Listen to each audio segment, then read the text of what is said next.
पहलगाम हमले के बाद भारत और पाकिस्तान के बीच सैन्य संघर्ष का कितना खतरा।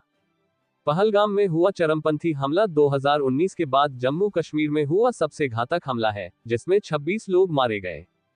मारे जाने वाले लोगों में सैनिक या अधिकारी नहीं थे, बल्कि भारत की सबसे खूबसूरत घाटी में घूमने आए पर्यटक थे। और इसीलिए ये हमला क्रूर और प्रतीकात्मक दोनों है। ये सिर्फ लोगों की जान लेने की सोची समझी कार्रवाई ही नहीं है, बल्कि ये हालात के सामान्य होने पर भी हमला है। वो सामान्य हालात जिसका संदेश देने के लिए भारत सरकार ने कड़ी मेहनत की है। कश्मीर के जटिल इतिहास को देखते हुए एक्सपर्ट्स का कहना है कि भारत की प्रतिक्रिया दबाव के साथ साथ पहले के उदाहरणों से भी तय होगी। पूरे कश्मीर पर भारत और पाकिस्तान दोनों दावा करते हैं, हालांकि इसके अलग अलग हिस्से पर दोनों का शासन है। हमले के बाद भारत ने कई जवाबी कदम उठाए हैं, जिनमें मुख्य बॉर्डर क्रॉसिंग अटारी को बंद करना, पाकिस्तान के साथ महत्वपूर्ण सिंधु जल संधि को निलंबित करना और कुछ राजनयिकों को निकालना शामिल है।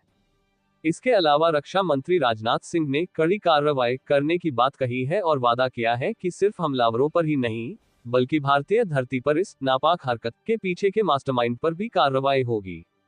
भारत क्या कार्रवाई कर सकता है?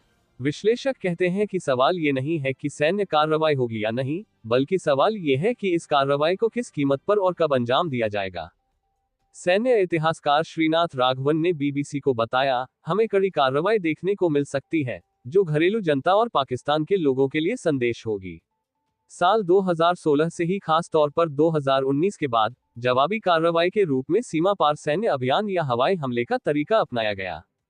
उन्होंने कहा, अब सरकार के लिए उससे कम कार्रवाई करना मुश्किल होगा और पाकिस्तान इसका जवाब देगा, जैसा उसने पहले भी किया है। दोनों तरफ से गलत अनुमान का खतरा बना रहेगा, जैसा हमेशा होता है। राघवन का इशारा इससे पहले 2016 और 2019 में भारत की ओर से की गई जवाबी कार्रवाई की ओर है। सितंबर 2016 में जम्मू कश्मीर के उरी सेक्टर में नियंत्रण रेखा के पास हुए घातक हमले में 19 भारतीय सैनिकों की मौत हो गई थी। इसके बाद भारत ने नियंत्रण रेखा LOC के पार कथित सर्जिकल स्ट्राइक की थी और दावा किया था कि पाकिस्तान प्रशासित कश्मीर में मौजूद चरमपंथियों के ठिकाने को निशाना बनाया गया। साल 2019 में पुलवामा में हमला हुआ, जिसमें अर्धसैनिक बलों के 40 जवानों की मौत हो गई थी। इसके बाद भारत ने बालाकोट में कथित चरमपंथी कैंपों पर हवाई हमले किए थे। 1971 के बाद ये पहली बार था जब भारत ने पाकिस्तान के अंदर हमला किया था। पाकिस्तान ने भी जंगी विमानों से इसका जवाब दिया और लड़ाकू विमानों के बीच संघर्ष में एक भारतीय पायलट को बंदी बना लिया था।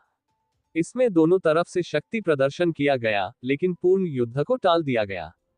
संघर्ष का खतरा 2 साल बाद 2021 में दोनों ही देशों के बीच LOC सीज़फायर पर सहमति बनी, लेकिन जम्मू कश्मीर में बार बार चरमपंथी हमलों के बावजूद ये समझौता बरकरार रहा। विदेशी नीति के विश्लेषक माइकल कुगलमैन का मानना है कि हालिया हमले में बड़ी संख्या में हुई मौतों और भारतीय नागरिकों को निशाना बनाए जाने से इस बात का अंदेशा बढ़ गया है कि भारत अगर हमले में पाकिस्तान का हाथ होने के सबूत हासिल कर लेता है या केवल ऐसा मान भी लेता है, तो उसके पाकिस्तान के खिलाफ भारतीय सेना की कड़ी कार्रवाई हो सकती है। उन्होंने बीबीसी को बताया, भारत के लिए इस तरह की किसी प्रतिक्रिया का मुख्य लाभ राजनीतिक होगा, क्योंकि उस पर कड़ी से कड़ी कार्रवाई करने का दबाव होगा। कुगलमैन कहते हैं, एक दूसरा लाभ है कि अगर जवाबी कार्रवाई में चरमपंथी ठिकानों को सफलतापूर्वक निशाना बनाया जाता है, तो इससे उसकी डिटरेंस क्षमता बढ़ेगी और भारत विरोधी खतरा कम होगा। इसका एक नुकसान है कि जवाबी कार्रवाई से संकट गंभीर हो सकता है और यहां तक कि संघर्ष छिड़ने का भी खतरा है।